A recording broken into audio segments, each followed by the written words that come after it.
Et donc, on peut dire que si le deuil fondamentalement est arrivé parce que nous avons échoué dans la tentative de restituer l'indépendance du peuple d'Israël, de nos jours, nous avons réussi là où Rabbi Akiva a échoué, et donc ça serait une bonne raison de supprimer le deuil de l'Omer, n'est-ce pas? Mais comme pas tout le monde arrive à comprendre ce que je vous dis là, alors nous supprimons ça pour le jour de Yom HaAtzmaut.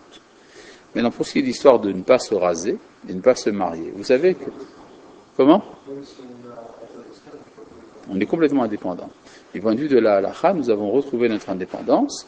C'est la raison pour laquelle l'État d'Israël, du point de vue de la halacha, est considéré comme ce qu'on appelle malchut, c'est-à-dire une souveraineté. D'où la prérogative qu'a l'État d'Israël de lever des impôts et de faire la guerre. Si ce n'était pas un pays indépendant, d'après la halacha, ça serait interdit. On serait interdit de payer les impôts pour ne pas transgresser, tu ne voleras point. Il serait interdit de faire la guerre pour ne pas transgresser, tu ne tueras point. N'est-ce pas? Et donc, comment? Ah, des pressions, oui, bien sûr. Entre pays indépendants, il y a des pressions internationales, toujours. Du temps du roi Salomon, il y avait des pressions internationales. Économiquement, le roi Salomon, il dépendait de l'Égypte pour ses chevaux et de Ophir pour son or. Enfin bref, c'était pas l'indépendance totale. C'est-à-dire, jamais ça n'a existé qu'un État soit totalement dénué de pression de la part des autres États. Ça n'existe pas. Seulement, ce qu'on appelle indépendance du point de vue de la halakha, c'est une entité politique qui a l'exclusivité de la monnaie et de la force armée. C'est exactement le cas de l'État d'Israël. N'est-ce pas? Donc nous sommes indépendants, Baruch Hashem, Inch'Allah. Et donc, grâce à ça, en principe, on devrait supprimer la Avelut de l'Omer, le deuil de l'Omer. Nous ne le faisons pas pour ne pas en faire, pour ne pas créer des schismes. Mais simplement, une petite remarque. Il est interdit de se raser ou de se couper les cheveux pendant Chol HaMoed de Sukkot ou Chol HaMoed de Pessah. Si on prend au sérieux ce que dit le Ramban, que c'est une sorte de long Chol HaMoed, ça explique l'interdiction de se couper les cheveux, rien à voir avec le deuil. De même, on n'a pas le droit de se marier à Chol HaMoed, ce qui explique l'interdiction de se marier, n'est-ce pas? Donc, en fait, d'après les kabbalistes, on ne se coupe pas les cheveux pendant le Homer pour des raisons tout à fait extérieures au deuil, en vérité.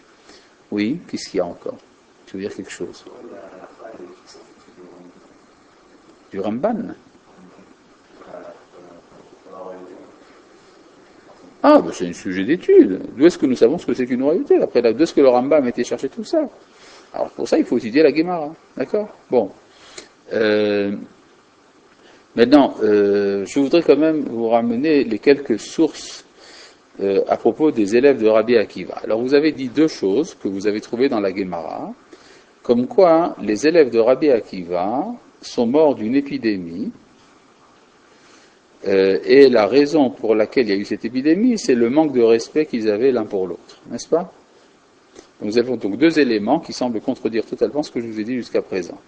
D'une part, que la Gemara dit qu'ils sont morts d'une épidémie. Deuxièmement, que la raison de cette épidémie, c'est parce qu'ils manquaient de respect les uns pour les autres. D'ailleurs, je vous ai raconté qu'ils sont morts à la guerre. N'est-ce pas? Donc, est-ce que, qu'à Dieu ne plaise, j'ose attaquer la Gemara? Chas v'shalom.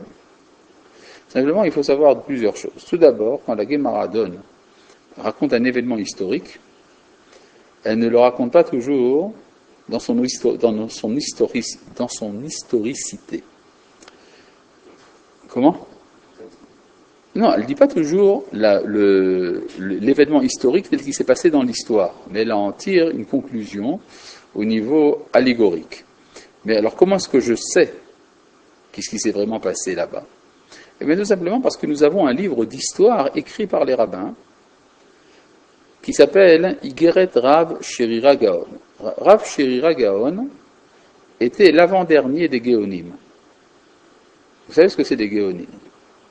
Les Géonim sont les sages qui dirigeaient les yeshivot, les académies talmudiques, en Babylonie, après le Talmud, jusque vers l'an 1054.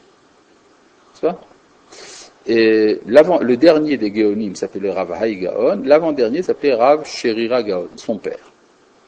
Rav Sherira Gaon a écrit un livre, enfin il a écrit beaucoup de choses. C'est un des plus grands sages de toute l'histoire, Rav Sherira Gaon. Il a écrit un livre qui s'appelle Igeret, c'est-à-dire l'épître de Rav Shiri Agaon, et qui est une sorte de résumé de toute la transmission de la loi orale depuis Moshe Rabbeinu jusqu'à son fils, Rav Hai. C'est-à-dire génération après génération, il explique comment est-ce que la Torah a été transmise.